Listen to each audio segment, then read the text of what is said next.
तो आज हम पढ़ेंगे अध्याय 2 10th क्लास की एनसीईआरटी का अध्याय 2 अम्ल क्षार व लवण पार्ट 2। ओके फ्रेंड्स, तो अब इसमें हम पॉइंट देखते हैं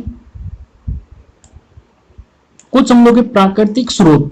तो कुछ अम्लों के प्राकृतिक स्रोत जैसे हम लेते हैं, पहले लेते हैं सिरका। तो सिरका हमें कहां से प्राप्त होता है? सिरका हमें एसिटिक अम्ल से प्राप्त होता है। ओके फ्रेंड्स, दूसरे लेते हैं तो प्राप्त अम्ल ये हो जाएंगे प्राकृतिक स्रोत। जो सिरके से हमें क्या प्राप्त होता है? एसिटिक अम्ल। ओके फ्रेंड्स, तो सिरका जो होता है उससे हम कौन सा अम्ल प्राप्त होता है? एसिटिक अम्ल। संतरे से हमें कौन सा अम्ल प्राप्त होता है? सिट्रिक अम्ल। इमली से हमें कौन सा अम्ल प्राप्त होता है? टार्टरिक अम्ल। खट्टा दूध यानी दही, उससे हमें कौन सा अम्ल प्राप्त होता है? लैक्टिक अम्ल। टमाटर से हमें कौन सा अम्ल प्राप्त होता है? ऑक्जेलिक अम्ल। नींबू से हमें क्या प्राप्त होता है? सिट्रिक अम्ल। चींटी का जो डंक होता है उससे हमें कौन सा अम्ल प्राप्त होता है? मैथेनोइक अम्ल। मैथेनोइक अम्ल को दूसरा नाम हो जाएगा फॉर्मिक अम्ल भी कहते हैं। ओके फ्रेंड्स, और जो नेटल का डंक होता है, नेटल एक पादप होता है जो उसके अंदर क्या होता है? न्यूक्लियर डंक नुमा कुछ तंतु निकले हुए होते हैं। ओके फ्रेंड्स, तो ये जो न्यूक्लियर डंक नुमा जो तंतु होते हैं वो क्या होते हैं? उनमें मैथेनोइक अम्ल भरा होता है। ओके फ्रेंड्स, जो नेटल का डंक होता है उससे भी हमें क्या प्राप्त होता है? मैथेनोइक अम्ल होता है। नेक्स्ट पॉइंट पर हम आते हैं क्लोर क्षार प्रक्रिया। तो क्लोर क्षार प्रक्रिया क्या है? सोडियम क्लोराइड के जलीय विलयन में विद्युत धारा प्रवाहित करने पर यह वियोजित होकर क्लोरीन व सोडियम हाइड्रोक्साइड उत्पन्न करता है। इस प्रक्रिया को ही क्लोर क्षार प्रक्रिया कहते हैं। एकदम सिंपल डेफिनेशन है फ्रेंड्स। तो सोडियम क्लोराइड के जलीय विलयन में अगर हम विद्युत धारा प्रवाहित करेंगे तो वो क्या होगा? क्लोरीन और सोडियम हाइड्रोक्साइड में क्या होगा? वियोजित हो जाएगा। इस प्रक्रिया को हम क्या कहते हैं? क्लोर क्षार प्रक्रिया कहते हैं। जैसे यहाँ पे देख लेते हैं, ये NaCl, ये जल यानी इसका जलीय विलयन हो गया सोडियम क्लोराइड का। इसमें अगर हम विद्युत प्रवाहित करते हैं तो इसमें क्या हो जाएगा? ये इसका निर्माण हो जाएगा। तो इसमें क्या हो जाएगा? ये NaOH यानी सोडियम हाइड्रोक्साइड का निर्माण हो जाएगा और क्लोरीन का निर्माण हो जाएगा। ओके फ्रेंड्स, जो यहाँ पे दे रखा है सोडियम हाइड्रोक्साइड दे रखा है, यहाँ पे क्लोरीन दे रखा है, तो ये सोडियम हाइड्रोक्साइड है, यहाँ पे क्लोरीन का निर्माण होगा और साथ में इसमें हाइड्रोजन भी बन जाती है। तो इस प्रक्रिया को हम क्या कहते हैं? क्लोर क्षार प्रक्रिया कहते हैं। तो क्लोरीन गैस Cl2 जो होती है, क्लोरीन गैस यानी Cl2, वो कहां पे? एनोड पर। वह हाइड्रोजन गैस होती है जो कैथोड पर मुक्त होती है। ओके फ्रेंड्स, यानी जो क्लोरीन गैस यानी जो सेल होता है, यानी जो सोडियम क्लोराइड में जब हम विद्युत धारा प्रवाहित करेंगे तो उसके अंदर हम दो इलेक्ट्रोड का प्रयोग करते हैं, जिसमें एक एनोड होता है एक कैथोड होता है। ये तो आप जानते होंगे। ओके फ्रेंड्स, तो जिसमें जो इलेक्ट्रोड होता है एक को एनोड कहते हैं, एक को कैथोड कहते हैं। जो एनोड होता है वो क्या होता है? पॉजिटिव होता है। जो कैथोड होता है वो क्या होता है? नेगेटिव होता है। ओके फ्रेंड्स, जैसे जो Cl2 जो होगी वो कहां पे होगी? वो एनोड पर मुक्त होगी। जो हाइड्रोजन होगी वो कहां होगी? कैथोड पर मुक्त होगी। ओके फ्रेंड्स, आइए हम नेक्स्ट पॉइंट देखते हैं। अब नेक्स्ट पॉइंट पे हमारे हैं उपरोक्त प्रक्रिया से, यानी जो क्लोर क्षार प्रक्रिया होती है उससे जो उत्पन्न उत्पाद होते हैं उनके उपयोग क्या है? उनके उपयोग के बारे में हम इसमें देखेंगे। तो इनमें जो हमें क्लोर क्षार प्रक्रिया से हमें क्या क्या मिल रहा था? एक तो H2 मिल रही थी, हाइड्रोजन मिल रही थी, एक Cl2 मिल रहा था और एक सोडियम हाइड्रोक्साइड मिल रहा था। ओके फ्रेंड्स, तो सबसे पहले हम देखते हैं हाइड्रोजन का उपयोग क्या होता है। हाइड्रोजन का उपयोग क्या होता है? ईंधन में होता है, मार्गरीन में होता है, खाद के लिए होता है, अमोनिया निर्माण में होता है। तो ये हाइड्रोजन का उपयोग है। अब देखते हैं हम Cl2 यानी क्लोरीन के उपयोग। जल की स्वच्छता में यानी जल को स्वच्छ बनाने में इसका उपयोग किया जाता है क्लोरीन का। PVC यानी पॉलीवाइनिल क्लोराइड। PVC यानी जो वायर होते हैं उनके ऊपर जो परत चढ़ी होती है उसे हम क्या कहते हैं? PVC कहते हैं। ओके फ्रेंड्स, तो PVC निर्माण में Cl2 का उपयोग होता है।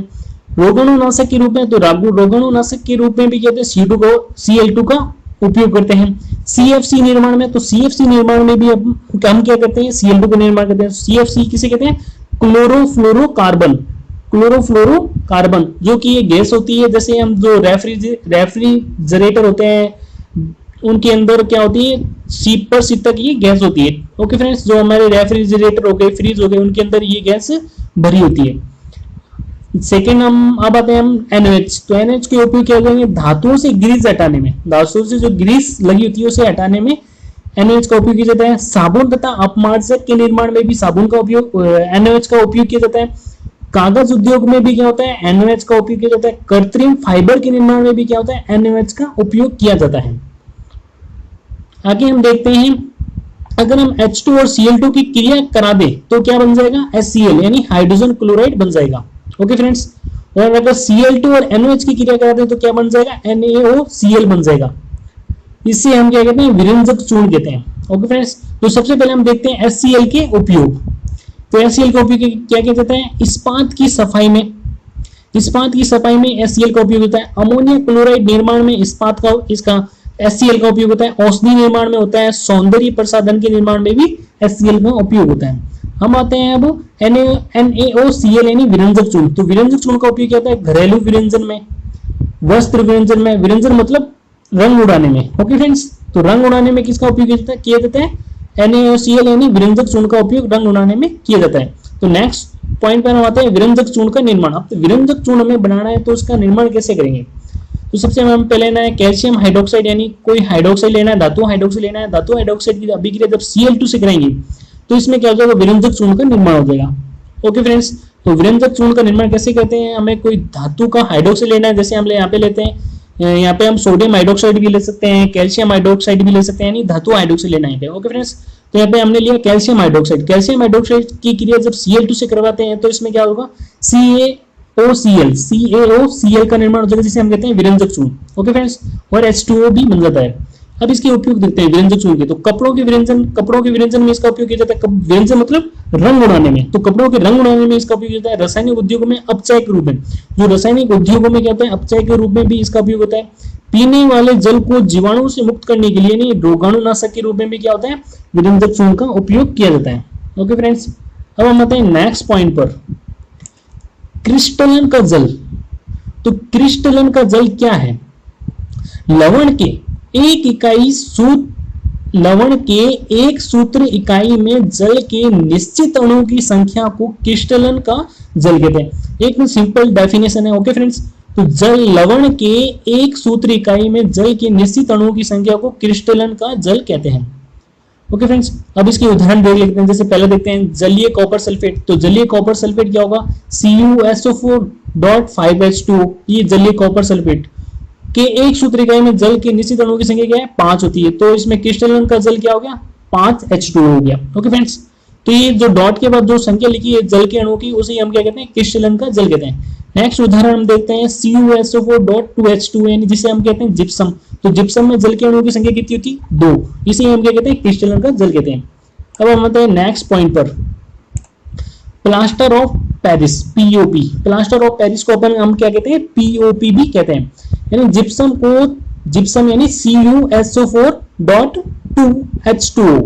ओके फ्रेंड्स, जिप्सम को 373 केल्विन पर गर्म करने पर यह जल के अणुओं का त्याग कर कैल्शियम सल्फेट अर्धहाइड्रेट को इंग्लिश में क्या कहते हैं, हेमीहाइड्रेट। ओके फ्रेंड्स, हेमीहाइड्रेट जो कि ब्रैकेट में क्या हो जाएगा, CuSO4.1/2H2O बनाता है, इसे ही POP कहते हैं। यानी जब जिप्सम को हम गर्म करेंगे 373 केल्विन पर, तो ये क्या कहते हैं, जल के अणु को त्याग देता है और यह क्या करता है, CuSO4.1/2H2O बना लेता है, जिसे हम क्या कहते हैं, कैल्शियम सल्फेट अर्धहाइड्रेट या हेमीहाइड्रेट कहते हैं इसे।